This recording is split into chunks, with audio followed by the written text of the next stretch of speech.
ஸ்ரீ கணேஷாய நமக. ஸ்ரீ சரஸ்வத்யை நமக.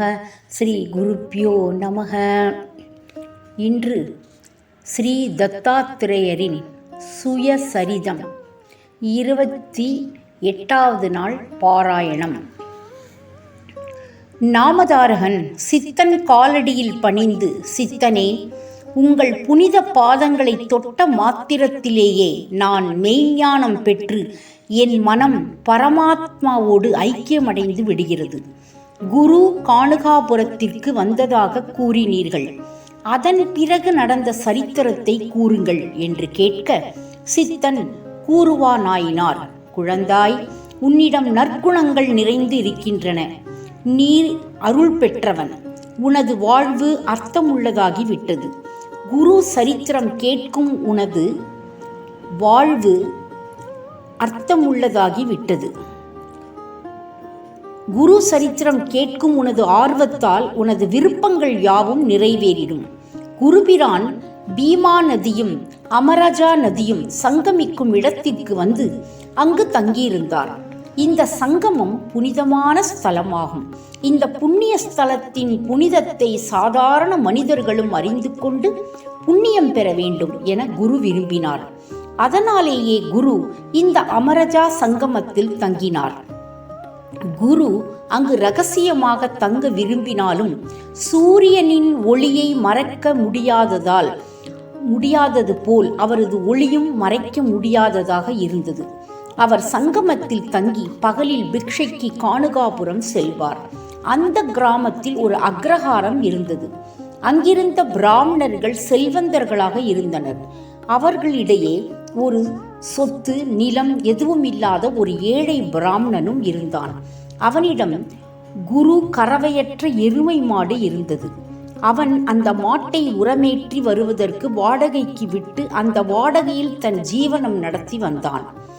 எருமை கறவையற்று இருந்ததால் அது இந்த வேலைக்கு மட்டுமே பயன்பட்டது. பால் தரவில்லை. ஒரு நாள் வைகாசி மாதத்தில் சூரியன் உக்கிரகமாக இருந்த நண்பகலில் குரு இந்த பிராமணன் வீட்டிற்கு வந்து பவதி பிக்ஷாந்தேகி என்றார்.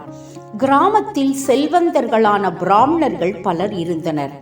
பிராமணர்கள் இந்த துறவியின் நடத்தை அறிந்து கொள்ள முடியாதது. நம்முடைய இல்லங்களில் பலவிதமான பக்ஷணங்கள் தினந்தோறும் செய்கிறோம். இவர் திருப்தியாக உண்ணலாம். அப்படி இருந்தும் அவர் ஏன் இந்த ஏழை பிராமணன் வீட்டுக்கே செல்கிறார் என எண்ணினார்கள். அவர்கள் அந்த பிராமணன் உத்தமமான குணங்கள் உடையவன் என்பதை உணரவில்லை. ஸ்ரீ கிருஷ்ணர் ஹஸ்தினாபுரத்து அரசர்கள் விருந்தோம்பலை விடுத்து விதுரர் வீட்டிற்கு உணவு கொள்ள சென்றபோது குரு ஏழை பிராமணன் வீட்டிற்கு போனார். அன்று எருமையையும் யாரும் வாடகைக்கு எடுக்கவில்லை. பிராமணனுக்கு சாப்பாடு இல்லை. ஆகவே கிராமத்தில் சென்று குரு பிக்ஷைக்காக தானியங்கள் சேகரித்தான். பிராமண பத்தினி வெளியில் வந்து குருவின் பாதங்களில் விழுந்து அவரை உள்ளே அழைத்து சென்று அவருக்கு நிழலில் ஆசனம் அளித்தாள்.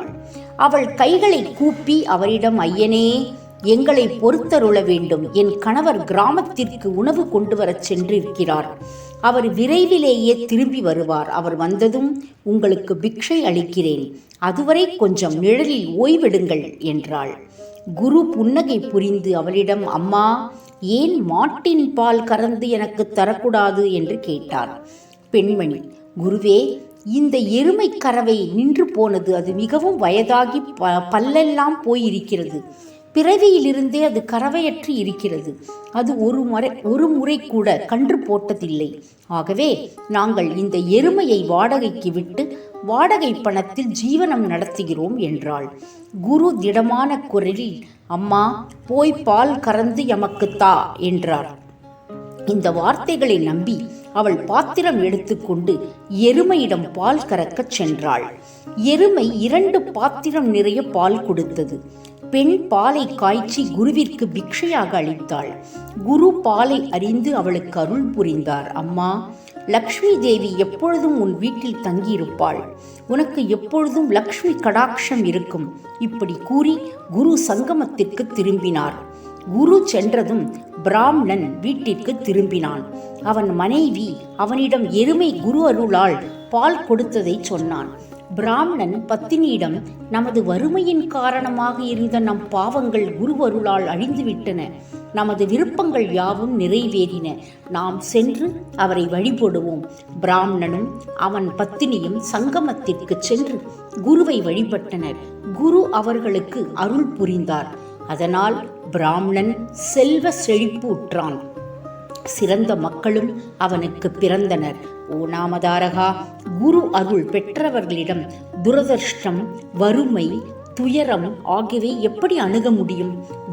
குரு கிருபை என்னும் குடைக்குள் வந்தவர்கள் அஷ்ட நிதிகளும் பெறுவர். இவ்வாறு சித்தன் நாமதாரனுக்கு குருவின் அற்புத செயல் பற்றி கூறினான். இத்துடன் இன்றைய அத்தியாயம் நிறைவு பெற்றது. வணக்கம்.